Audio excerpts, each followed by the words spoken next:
Hi everyone, I'm Audra. Hi, I'm Jocelyn. Hi, I'm Yvette. Hey everyone, I'm Sarah. Now we're going to be talking about the genetics of eye color. What is Mendelian genetics, you may ask? Well, Mendelian genetics is a characterization of organisms that are produced due to their pattern of inheritance. In the 1850s, Gregor Mendel conducted a hybridization experiment on peas. He crossbred common pea plants with selected traits over generations.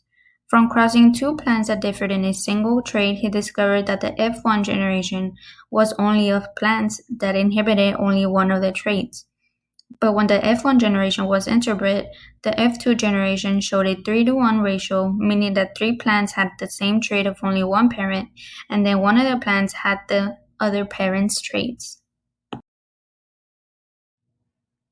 In addition, we learned that molecular genetics is the study of cellular activity and influence in determining the makeup of an organism of the molecular structure of DNA. How does this relate to eye color? Well, molecular genetics pertains to eye color in the way that eye color is a polygenic phenotype, meaning that it has multiple genes that control a single phenotype.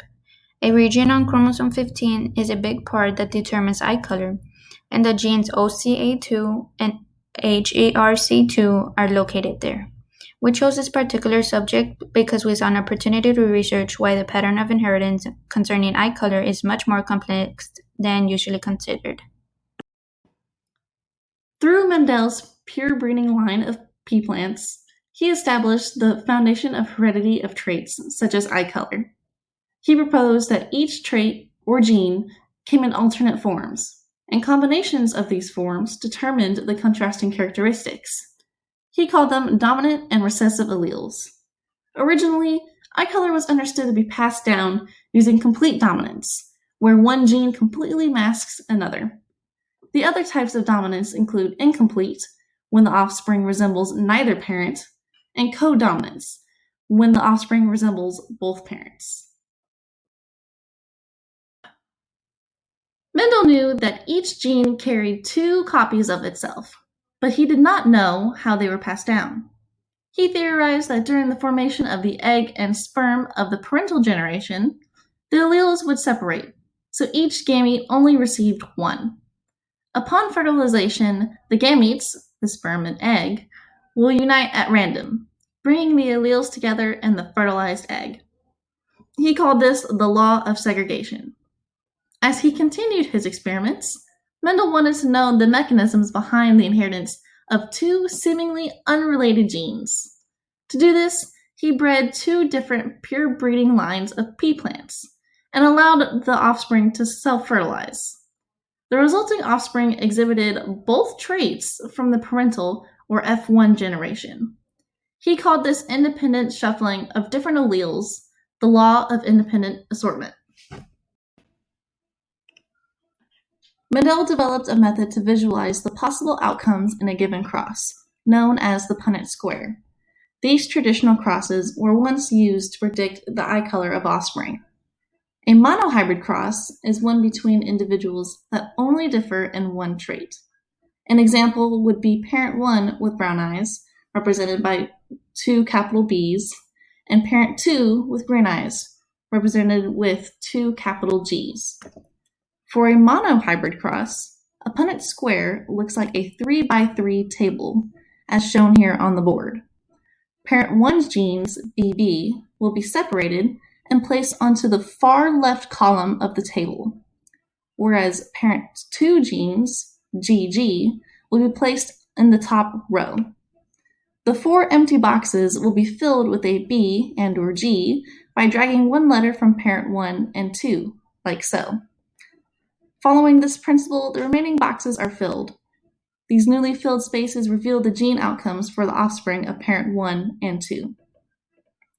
A dihybrid cross is one between individuals that are heterozygous, or different, at two different genes. An example would be parent 1 with brown eyes, represented by two capital B's and two lowercase g's, and parent 2 with green eyes, represented by two lowercase b's and two capital G's. For dihybrid crosses, the Punnett square is a larger table than the one seen earlier. The table is completed following the same principle used for monohybrids. However, in this case, not one, but two letters are dragged into the box from either parent, as we can see here on the board.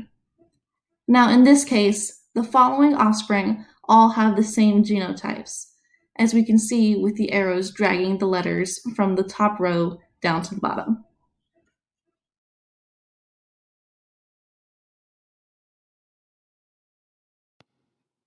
As we just saw, phenotypic traits can be predicted using Mendel's traditional Punnett squares. But there's a catch.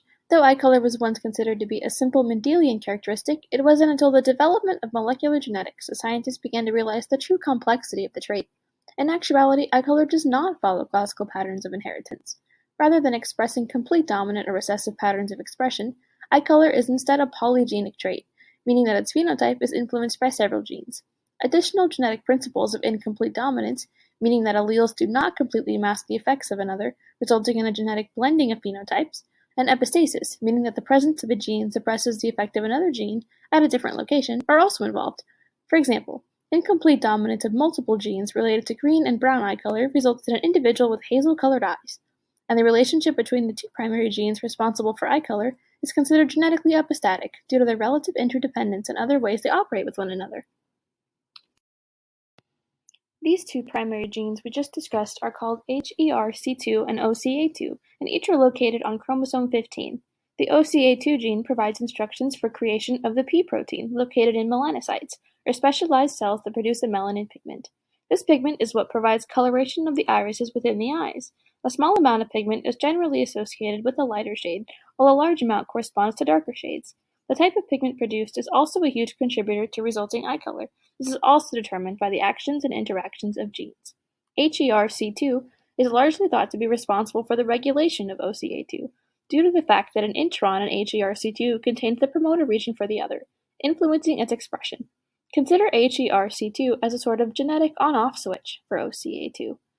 HERC2 is necessary to turn on the other, which can then cue the development of the P protein to produce pigment that darkens the irises to brown. An inactive HERC2 gene means that this switch is never turned on, and thus a lack of pigment instead results in light-colored eyes. In much the same way, an inactive OCA2 will have the same consequence. Because of this, these two genes are interdependent. This genetic relationship means that it's possible for an individual to be a carrier of the dominant brown-eyed trait while also having light-colored eyes. And if two light-eyed parents are carriers, they can have a brown-eyed child, which is a possibility that's not feasible using traditional Mendelian patterns of inheritance. Therefore, it's the interactions between these two genetic players that are largely responsible for eye color. To make things more fun, let's introduce single nucleotide polymorphisms, or SNPs. SNPs, or variations at a single position in the DNA sequence among individuals, have the ability to greatly influence eye color. Given what we now know about the genetic relation between OCA2 and HERC2 and their interdependence, SNPs in either of these two genes may result in mutations that further complicate phenotypic eye color. The exact shade of the iris is then dependent on the DNA base altered and how this impacts the depositing of melanin in melanocytes. In fact, over 300 SNPs for eye color have been found on the OCA2 gene in a single study, with specific coding regions that correlated to brown, hazel, blue, and green eyes. But how did scientists manage to crack molecular genetics and understanding eye color? Scientific advancements in a wide array of molecular techniques, such as computer-aided DNA sequencing, molecular markers, SNPs, microsatellite analyses, and genomic mapping allow the identification of eye color-specific loci on various chromosomal regions, an integral part of research in eye color that forms the foundation of its molecular nature. Now we are going to look at 3 special circumstances related to eye color. The first circumstance we're going to look at is heterochromia. This is the condition where a person has 2 different eye colors. This condition is caused by mutations in the somatic cell of a person. Another cause of this condition can be from a mutation that inactivates genes. When these cases do appear, they can have factors like trauma, infiltration, and foreign bodies that can lead to heterochromia. One interesting thing I did find, there is treatment available for this condition if that individual wanted that. The second circumstance we will look at right now is ocular albinism. This condition describes when an organism or individual has a lack of pigmentation in an eye as seen in the picture, causing the eye to be red. The red color comes from when an iris reflects back light. The color seen is from the blood vessels in the eye because there is no pigmentation there. In genetics, ocular albinism, or the red eye seen, is referred to as OA1. It's easily visible in an organism like a white rabbit that has red eyes seen in this current picture. Most organisms that have ocular albinism usually have white fur or hair. The last condition we are going to talk about today is color blindness.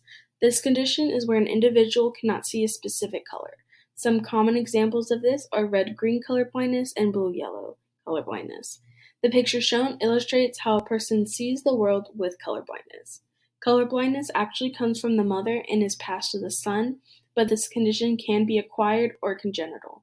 Right here is an example of a color blindness test. This helps doctors know if a person is colorblind or not.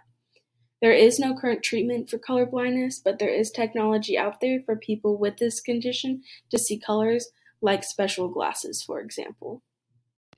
Throughout these past examples and circumstances, you may have asked yourself, why should I care, or why is this important? The main reason we care about these circumstances is because it can help predict different circumstances or conditions that may appear in the future. For example, with this knowledge, we can help predict if a child will develop color blindness or even ocular albinism, or a new circumstance that might appear in the future. Also, the knowledge we gain from these circumstances can be applied to other circumstances by using the same techniques or information. This knowledge will allow scientists and even researchers to help individuals with these circumstances or other rare circumstances that may appear by developing a treatment plan or technology to help them, as seen with the special glasses for people who are colorblind. Gregor Mendel created a foundation of principles that aid in explaining the inheritance of physical and genetic traits. Dominant alleles and types show us why brown eyes are more common in individuals than green eyes. The laws of inheritance demonstrate how the genes for brown and green eyes are distributed to the offspring on the cellular level. In summary, molecular genetics explains eye color. It is the inner workings and varying levels of expressions between particular genes that are responsible for eye color. In fact, it was recently discovered that a whopping 74% of human variance in eye color is scientifically attributed to the genetic activity of OCA2 and HERC2. This understanding of molecular mechanisms governing eye color opens the door to the world of modern genetics. In summary, Mendelian and molecular genetics bridge to explain eye color. The esteemed work of Gregor Mendel and his establishment of rudimentary basic genetic principles ultimately paved the way for the development of modern molecular genetic techniques that still integrate his essential thought processes and ideas pertaining to the science of heredity. The journey to understanding the genetics of eye color began with Mendel's key ideas, which were sufficient in describing the basics of eye color inheritance and predicting generic eye color probability, as we saw in the Punnett square example. Scientific explorations, extensions, and improvements to his early notions thusly contributed to a realm of molecular genetics that we discussed earlier, such as the realization that the interactions between two particular genes, OCA2 and HERC2, are the real genetic players behind eye color determination. The complex molecular techniques that brought us this new scientific understanding would not have been possible without the work of Mendel. Put simply, Mendelian genetics walked so that molecular genetics could run. It is the bridging of these two subjects that allowed us to study and understand the development of eye color. Thank you for your time today. Now, any questions?